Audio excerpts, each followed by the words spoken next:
महाराष्ट्र के महसूल विभाग यानी राजस्व विभाग में नियम कानूनों को ताक पर रखकर जो खेल चल रहा था उसका पर्दाफाश हो चुका है। कानून की धारा 155 जो शुद्ध लेखन और दामों में सुधार के लिए बनाई गई थी, उसका इस्तेमाल भ्रष्ट अधिकारियों ने जमीन हड़पने के लिए किया। लेकिन अब जांच समिति की रिपोर्ट सामने आने के बाद सरकार पूरी तरह एक्शन मोड में है। इस पूरे मामले पर महसूल मंत्री चंद्रशेखर बावनकुळे ने साफ कर दिया है कि यह सिर्फ शुरुआत है। सुनिए उन्होंने क्या कहा। त्यागचा अहवाल हा त्यांनी द्यायचा असतो, पण जेवढं काही इन्व्हेस्टमेंट झालं आहे या राज्यामध्ये, आज बघा या राज्यामध्ये परवा देवेंद्रजींनी सांगितल्याप्रमाणे या राज्याचा समृद्धी महामार्ग असो, शक्तीपीठ महामार्ग असो, या राज्यामध्ये इन्फ्रास्ट्रक्चर डेव्हलपमेंट असो, आपण नागपूर बघा, बदलतं नागपूर आहे, बदलती मुंबई आहे, 21व्या शतकातला विकसित महाराष्ट्र आहे।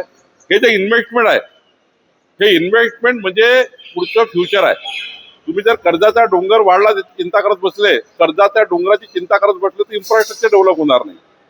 आणि एखादं कर्ज आज जरी 4%, 5%, 7% घेतलं असेल, याचं जे पुढच्या काळामध्ये जो जीडीपी आमच्याकडे येणार आहे किंवा आमचं महाराष्ट्र पुढे जाणार आहे, कितीतरी पटीनं महाराष्ट्र पुढे जाणार आहे। त्यामुळं हे जे आज कर्ज आहे हे पुढच्या काळामध्ये मोठं या ठिकाणी इन्कमचं सोर्सेस आहे। ती जरी असेल ही तूट भरून करायला काही वेळ लागत नाही, काही वेळ लागत नाही तूट भरून काढायला। देवेंद्रजींनी या राज्याचं ज्या पद्धतीनं त्या ठिकाणी मॅनेजमेंट केलं आहे, ज्या पद्धतीने त्यांचा फोकस आहे, या डेव्हलपमेंटच्या आधारावर उद्या या महाराष्ट्राला जी मजबूती मिळेल त्यातने सारा तूट भरून निघतील, त्याला काही भाग नाही। या सर्व सप्लायर जे लोक आहेत, ज्या शॉपमध्ये विकल्या गेलं, ज्या मुख्य त्यांचे एजन्सीज आहेत त्यांच्यावर गुन्हे दाखल करण्याचे निर्णय कृषी विभागाने घेतलेला आहे। परवाच माझं त्या ठिकाणी सूरज मांढरे त्यांचे कमिशनरशी बोलणं झालं।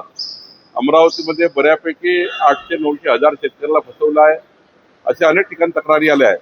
या कुठल्याही कृषी केंद्रांना, त्यांच्या सप्लायरला सरकार सोडणार नाही, त्यांच्यावर प्रचंड गंभीर गुन्हे दाखल करेल आणि या शेतकऱ्यांना पुन्हा बियाणं कसं देता येईल याकरता आम्ही काम करतोय। माननीय मुख्यमंत्री देवेंद्र फडणवीसजी यांचं संपूर्ण महाराष्ट्राने अभिनंदन केलं, स्वतः शरद पवार साहेबांनी अभिनंदन केलं, विधिमंडळाने काल त्यांचं अभिनंदन केलं की एक महत्वाचा निर्णय शेतकऱ्याकरता काल देवेंद्रजींनी घेतला आहे।